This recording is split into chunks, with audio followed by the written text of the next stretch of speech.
para eles encarar a possibilidade de que há um OVNI em cima do aeroporto deles.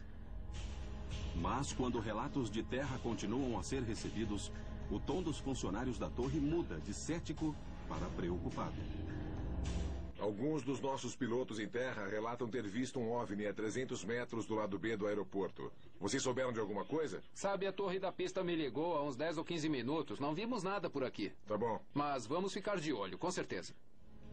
Estamos do incidente.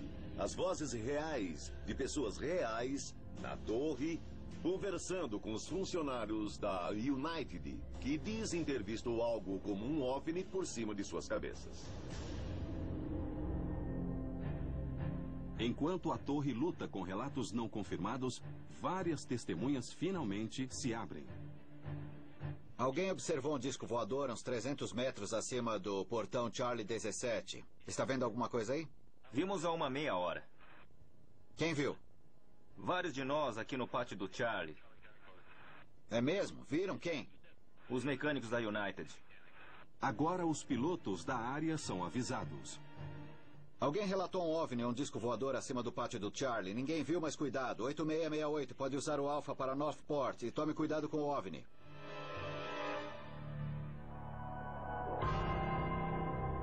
O incidente em O'Hare não é a primeira visão de um OVNI perto de um aeroporto. Em 1978, no aeroporto McCarran, em Las Vegas, pedestres e um piloto veem um OVNI em forma de disco, com luzes brancas brilhantes. E em 1997, por cima do aeroporto JFK, em Nova York, um 747 da Swissair quase bate num objeto cilíndrico branco brilhante que circulava em alta velocidade. Uma organização que fez uma profunda investigação das visões de 7 de novembro foi o NARCAP, o Centro de Relatos de Fenômenos Anômalos da Aviação Nacional. Como organização, o NARCAP lida exclusivamente com pilotos e controladores de tráfego aéreo que relatam fenômenos aéreos não identificados.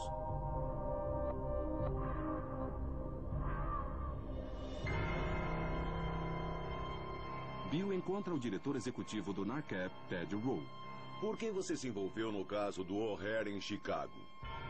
O caso O'Hare em Chicago envolveu um fenômeno aéreo não identificado que invadiu o espaço aéreo restrito de classe B por cima do terminal C do aeroporto e claramente representou um risco na segurança da aviação. O espaço aéreo de classe B se estende até 3.048 metros acima dos aeroportos mais movimentados da América. Essas áreas são totalmente monitoradas pelo controle de tráfego aéreo e toda nave deve obter autorização antes de entrar nelas.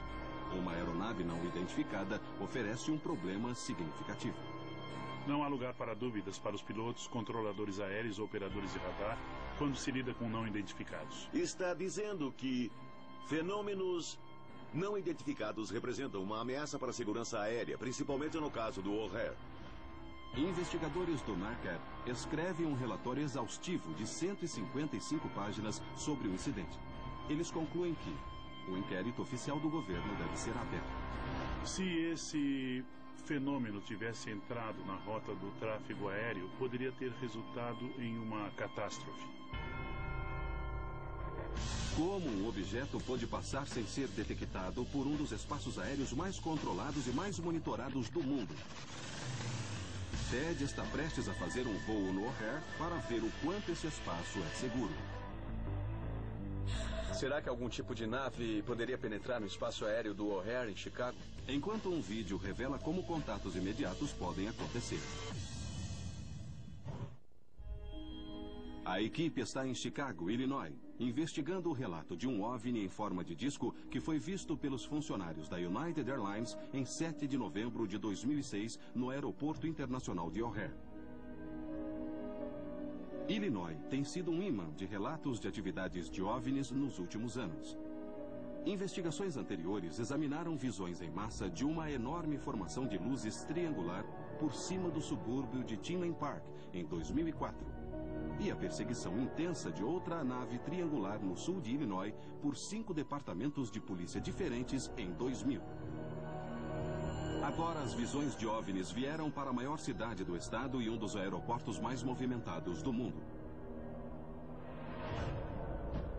O estranho objeto visto no O'Hare supostamente flutuou por cima do portão C-17 no pátio da United por uns 15 minutos, antes de subir rapidamente para as nuvens, deixando um buraco em sua passagem.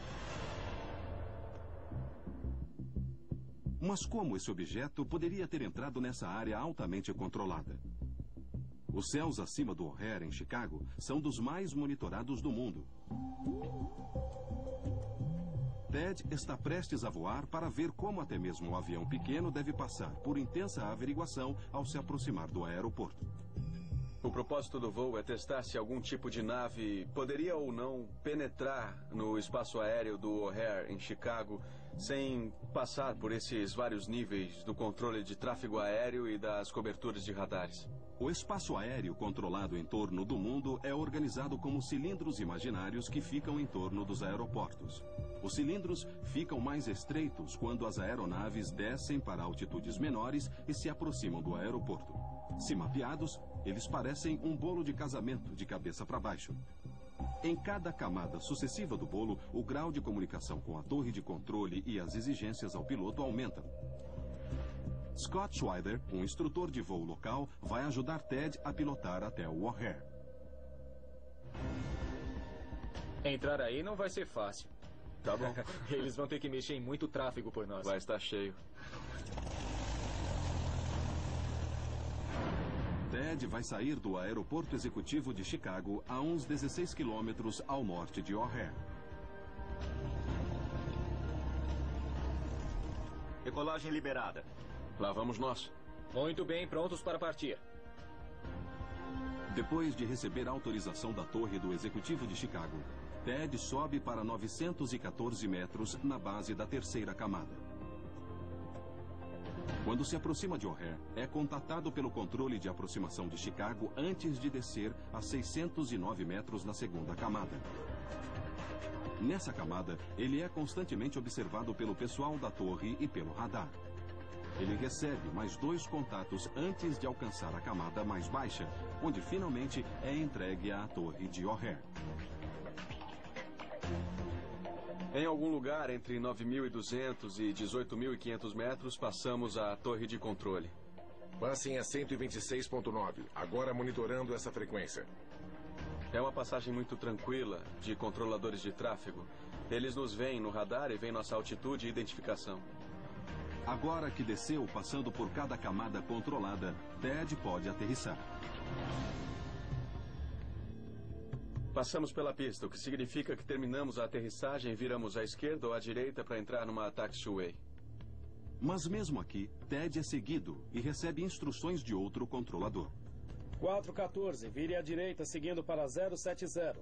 O controle terrestre está na torre e tem uma visão de toda a área terrestre do aeroporto. Eles controlam todo o tráfego em terra. Com um sistema tão complicado, incluindo múltiplos controladores de tráfego aéreo, áreas restritas e controle terrestre, como algum objeto poderia voar sobre esse aeroporto sem ser rastreado por vários funcionários? Eu acho que não há como uma aeronave convencional entrar em Chicago, nem mesmo em nenhum espaço aéreo totalmente controlado sem ser detectada. Sem funcionários em terra, nem pilotos para falar, outras testemunhas são importantes para confirmar a visão em O'Hare. E Sam Maranto, diretor da Rede Mútua de OVNIs de Illinois, tem uma.